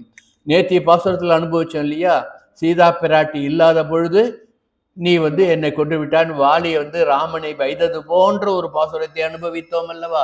என் சீதை இல்லாததுனால உன் மனம் கலங்கி விட்டாயோ என்று சொன்னான் அல்லவா. ஆக ராமாயணத்துல வர நிகழ்வுலாம் பாரு, எங்கெங்கெல்லாம் மதம் நிகழ்ந்ததோ அப்பொழுது சீதை பக்கத்துல இல்லை, எங்கெங்கெல்லாம் கருணை நிகழ்ந்ததோ அப்போதெல்லாம் சீதை பக்கத்துல இருந்தால் அனுபவிச்சோம் இல்லையா. அதுதான் நின் திருவருளும் பங்கயத்தால் திருவருளும் கொண்டு என்று சுவாமி நம்மாழ்வார் அனுபவிச்சிருக்காரு, நாம் அனுபவிக்கணும். ஆகவேதான் இந்த பாசுரத்திலே கண்ணனையும் நப்பினையும் சேர்ந்து துயிலெழுப்பும் வண்ணமாக ஆண்டாள் எத்தனை போதும் துயிலெழவட்டாய்கான், நாங்கள் வந்திருப்பதை கான், இன்னும் என் துயிலெழுகின்றாய் என்று சொல்லி ஏற்கனவே மையெட்டெழுதோம் மலரிட்டு நாமுடியோம் சொன்னதனுடைய அர்த்தத்தை அங்கு எடுத்துக்காட்டி, நீ இவ்வாறு எங்களை கவனிக்காமல் எங்களை கதவம் திறக்காமல் இருப்பது தகுமோ, இது சரியோ என்று கேட்கின்றார். நாமளே ஏதாவது ஒன்று பெரியவார் உங்க நிலைக்கு இது தகுமா சார்னு கேட்குறோம் இல்லையா.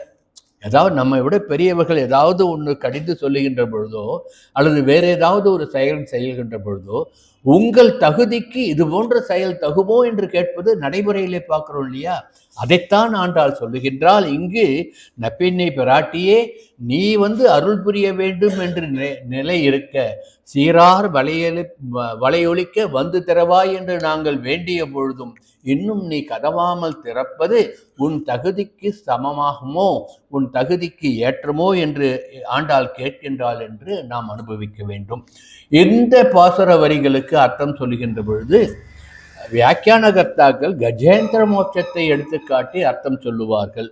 மீனமர் பொய்கை நாள் மலர் கொய்வான் வேட்கையினோடு சென்றழிந்த காணமர் வேழம் கையெடுத்து அலற கராதன் காலினை கதுவ ஆனையின் துயர் தீர புல்லூர்ந்து சென்று நின்று ஆழி தொட்டானை தேனமர் சோலை மடமாமயிலை திருவல்லிக்கேணி கண்டேனே என்று திருவல்லிக்கேணியில பார்த்தசாரதி பெருமாளை மங்களாசாசனம் பண்ணார் அல்லவா ஆழ்வார், திருமங்கை ஆழ்வார். அந்த பாசுரத்தை எடுத்து காட்டி அதிமூலமே என்று அன்று முதலை தன் காலை கவ்விய பொழுது காப்பாற்றுவதற்கு அலறினான் அல்லவா அந்த கஜேந்திரன்.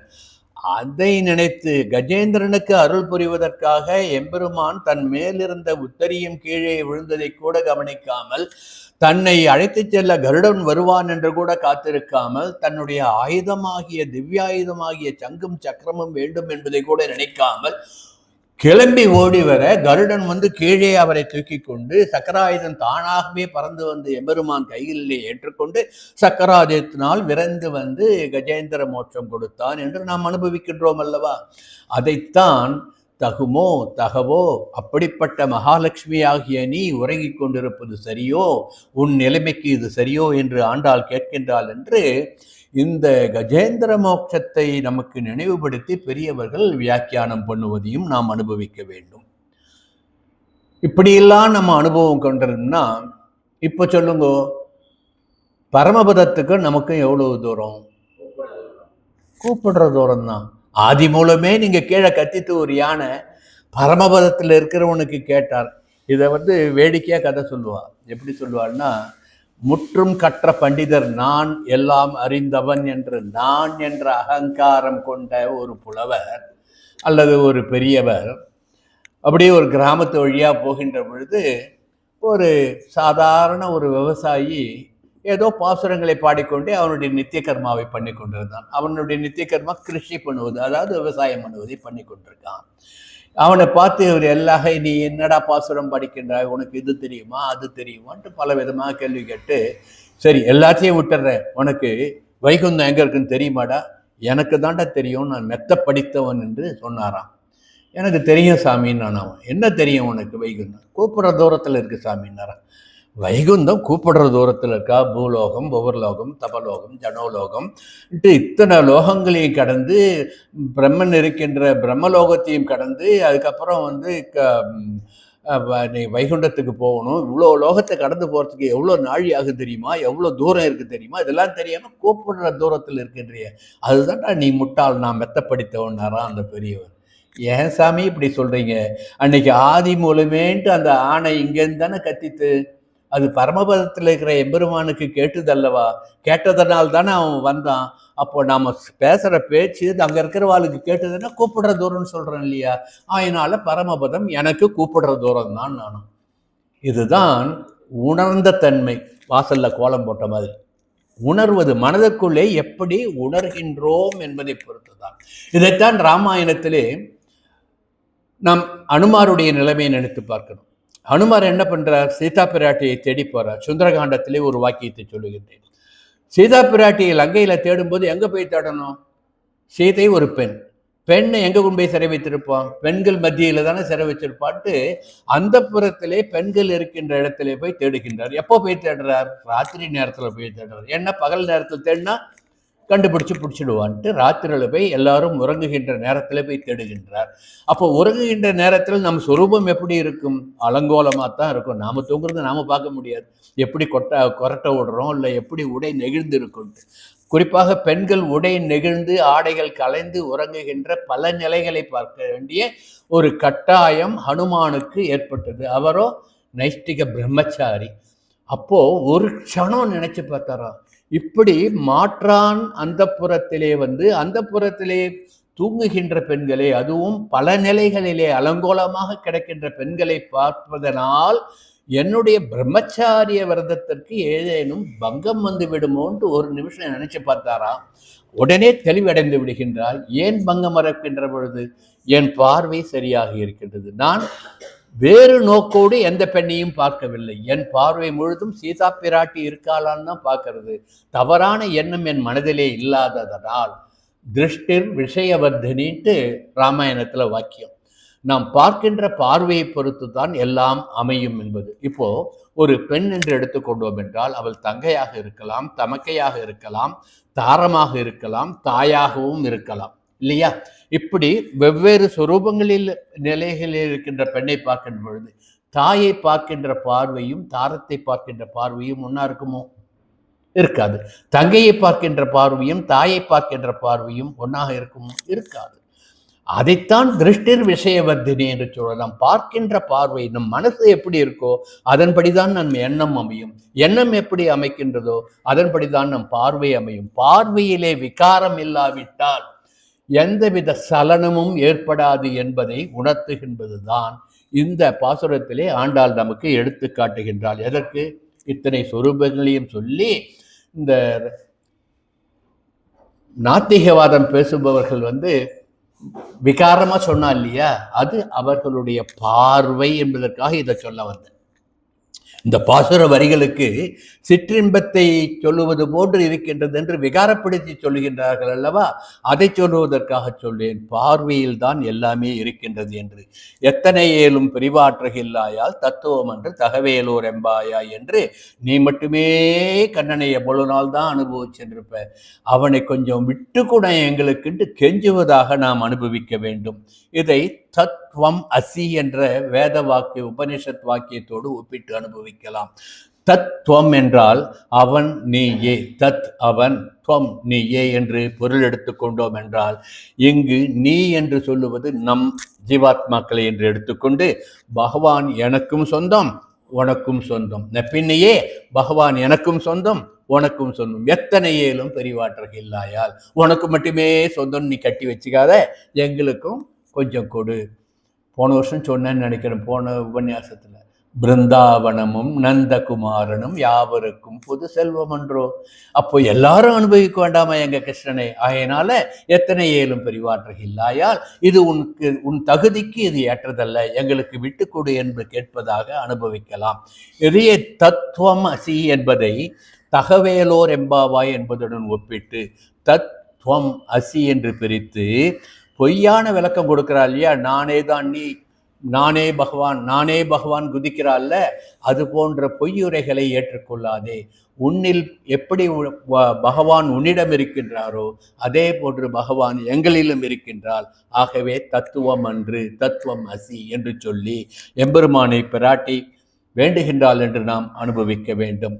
ஆகையினால்தான் திவ்ய மிதுனத்தை நாம் சேவித்தோம் என்றால் நமக்கு சகல சௌபாகியங்களும் கிடைக்கும் என்பதை உணர்த்த சுவாமி எம்பெருமானார் என்ன பண்ணார்? திவ்ய மிதுனமாக ஸ்ரீரங்கத்திலே தாயாருடன் எம்பெருமான் வந்த பொழுதுதான் சரணாகதி கத்தியத்தை பாடினார் அல்லவா, சரணாகதி பண்ணினார் அல்லவா, அதையும் நினைத்துக் கொள்ள வேண்டும். ஆகையினால்தான் நம்ம சம்பிரதாயம் நமக்கு என்ன சொல்லி கொடுத்துருக்கு? எம்பெருமானுக்கு நாம் அடைய சரணாகதி பண்ண வேண்டும் என்றால் துவயமகா மந்திரத்தை அனுசந்தானம் பண்ண வேண்டும் என்று நமக்கு காட்டுகின்றது. அஷ்டாட்சர மந்திரத்தை விட மேலானது துவயமகா மந்திரம் என்று. துவயமகா மந்திரம் எப்படி ஆரம்பிக்கின்றது? ஸ்ரீமன் நாராயண, ஸ்ரீயுடன் சேர்ந்தே இருக்கின்ற நாராயண சரணம் சரணம் பிரபத்தே. அடுத்தவரை ஸ்ரீமதே நாராயணா. இப்போ ஸ்ரீ இல்லாமல் நாராயணன் கிடையாது என்பதை உணர்த்துவதனால் திருவுடன் சேர்ந்த திருமாமணியாகிய அந்த திருமாலை வணங்க வேண்டும். திருமால் என்பதிலேயே திரு வந்துடுறது இல்லையா? திருன்னா யாரு? ஸ்ரீன்னா யாரு? நாச்சியார். நாச்சியார்னா யாரு? தேவி, பட்ட மகிழ்ச்சி, தாயார் என்று எடுத்துக்கொள்ள வேண்டும். ஆகவே எம்பெருமானுடன் தாயார் இருக்கின்ற சேர்க்கையில் எம்பெருமானை அனுபவித்தால்தான் நமக்கு சரணாகதி பலனாகும். அப்பொழுதுதான் நமக்கு பறை கிடைக்கும். என்ன பறை கிடைக்கும்? கைங்கரியம் பண்ணுகின்ற பறை. அந்த கைங்கரியம் பண்ணினதால் நமக்கு என்ன பலன் கிடைக்கும்? எம்பெருமானுடன் நித்தியவாசம் பண்ணுகின்ற அந்த நித்திய சூரிகளை போன்ற நிலையை அடைகின்ற அந்த பெரும் பறை கிடைக்கும் என்பதை இந்த பாசுரத்திலே நப்பின்னையையும் பெருமாளையாகிய கண்ணனையும் ஒன்றாக துயிலெழுப்பி ஒன்றாக அனுபவித்து நம் சரணாகதியை ஏற்றுக்கொள்ளும்படி ஆண்டாள் பிரார்த்திக்கின்றாள் என்று அனுபவிக்க வேண்டும். வழக்கம் போல் ஏல் ஓர் எம்பாவாய் என்று பாசுரம் முடிகிறது. ஏல் என்றால் நப்பினை பிராட்டியே, நாங்கள் சொன்ன இவற்றையெல்லாம் நன்றாக ஆராய்ந்து தெளிந்து கொண்டு எங்களுக்கு அருள் செய்வாயாக என்று பிரார்த்திப்பதாக அனுபவிக்க வேண்டும். இந்த அளவில் இந்த பாசுர அர்த்தத்தை நிறைவு பண்ணுகின்றேன். ஒன் தொடையால் திருமகளும் நீயுமே நிலா நிற்ப கண்டசதிர் கண்டொழிந்தேன் அடைந்தேன் உன் திருவடியே என்று பிரார்த்தித்து இந்த பாசுர விசேஷ அர்த்தங்களை இத்துடன் பூர்த்தி பண்ணுகின்றேன். ஆண்டாள் திருவடிகளே சரணம். கவிதா.